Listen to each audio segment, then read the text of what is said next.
Inducción electromagnética. ¿Qué es la inducción electromagnética? Es generar corriente eléctrica inducida por medio de un campo magnético. Pero ¿cómo se hace esto? Hacemos por el principio recordando primero el campo magnético. Recordamos que se llama campo magnético a la región donde el imán tiene efecto magnético. Esa región se puede representar por líneas llamadas líneas de campo magnético. La cantidad de líneas es la que se conoce como el flujo magnético. Por el campo magnético del imán, este no tiene poder de atracción hacia el hierro. Si colocamos un trozo de hierro fuera del campo magnético del campo magnético del imán de la figura de más abajo, el hierro no se vería atraído por el imán. Ahora vamos a ver el siguiente ejemplo. Magnético. Fuera del campo magnético el imán no tiene fuerza de atracción. La ley de Faraday. Es a Michel Faraday el que se le atribuye el descubrimiento de la inducción electromagnética el 29 de agosto de 1831, basándose en el descubrimiento del Oersted, que descubrió que por cable por el circula una corriente eléctrica, se crea a su alrededor un campo magnético, es decir, el cable tiene propiedades magnéticas. Si la corriente circula por el cable es alterna, el campo se crea será variable igual que la corriente que lo crea.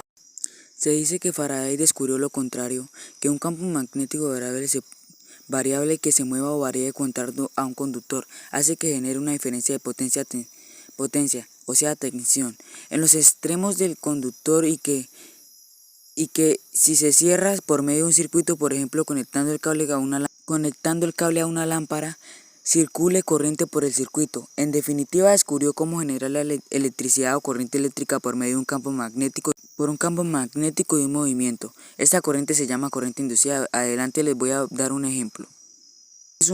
Este es un breve ejemplo de la corriente inducida. Como pueden ver, este es un breve ejemplo. A continuación les voy a dar la explicación de este ejemplo. El cable de la izquierda de la bobina es atravesado por una corriente alterna.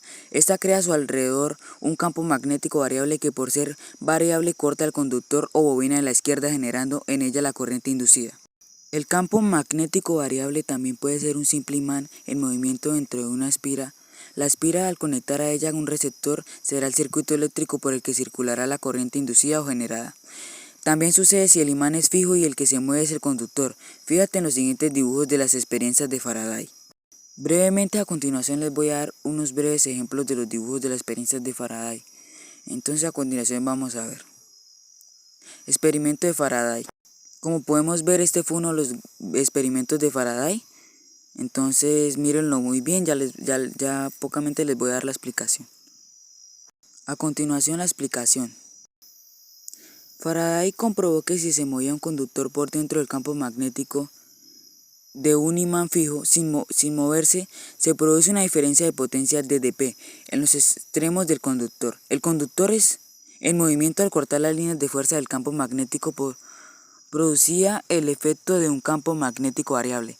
También en el caso contrario, es decir, moviendo un imán sobre un cable o conductor fijo o espira, Faraday comprobó que se producía una diferencia de potencia o tensión en los extremos del conductor, debido a que el movimiento del imán produce un campo magnético variable.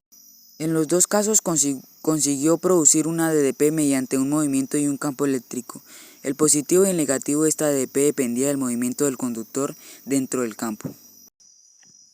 Por ejemplo, si el conductor subía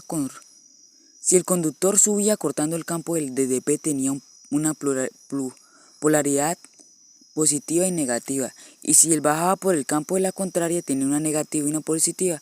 La tensión del DP así generaba se llamaba fuerza electromotriz.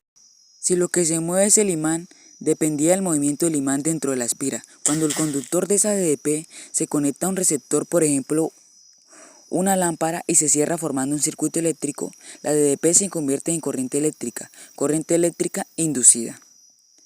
Ok, muchas gracias por su atención.